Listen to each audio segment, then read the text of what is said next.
Yummy એક કરી. ઓમ સાંઈરામ દોસ્તો, રાંધણીમાં આપ સૌનું હાર્દિક સ્વાગત છે. આવો જમવા. આજે બનાવી છે રેસ્ટોરન્ટ સ્ટાઇલ મસાલેદાર અને ટેસ્ટી એક કરી. આ એક કરી માટે મેં એક ટામેટું અને એક કાંદાને રફલી ચોપ કરી દીધું છે. 2-3 એના અંદર કાજુ લીધા છે.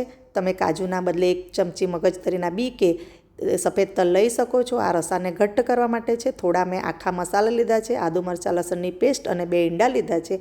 આ 2 માણસોની માટેની છે. કાલથી શ્રાવણ માસની શરૂઆત થઈ રહી છે, એટલે હવે આપણે 1 મહિના માટે નોનવેજ રેસીપીને વિરામ આપીશું.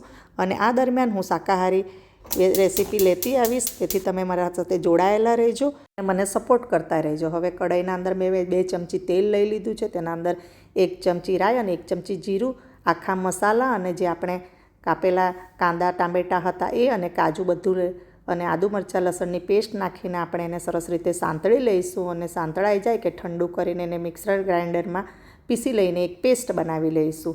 ઈંડા એ આપણા રોજિંદા આહારમાં પ્રોટીનનો સારો સ્ત્રોત છે. તેમાં પ્રોટીન ઉપરાંત વિટામિન B12, સેલેનિયમ અને બીજા ઘણા પોષક તત્વો આપણને મળે છે. હવે એ જ કઢાઈના અંદર આપણે થોડું શું તેલ લઈશું અને જે આપણે પેસ્ટ બનાવી હતી એના અંદર સાંતળી લઈશું અને એને થોડીવાર થવા દઈશું. પછી તેના અંદર 1 ચમચી હળદર, 1 ચમચી ગરમ મસાલો, 1 ચમચી લાલ મરચું અને 1 મોટી ચમચી ભરીને ધાણા જીરું પાવડર અને અડધી ચમચી આમચૂર પાવડર લઈને એને સારી રીતે મિક્સ કરી 1 કપ એના અંદર પાણી નાખી દઈશું. આના અંદર મેં મારો મિક્સર વાટકો ધોયો હતો એનો જ પાણી મેં નાખી દીધું છે. હવે એના અંદર આપણે સ્વાદ અનુસાર મીઠું નાખી અને સરસ રીતે થોડીવાર આપણે ઉકળવા દઈશું. અને પછી જે આપણે ઈંડા બાફેલા હતા એને કાપીને આપણે એના અંદર નાખી દઈશું.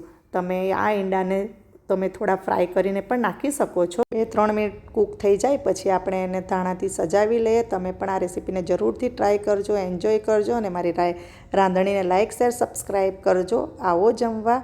ઈટ healthy, stay mentally wealthy. Thank you.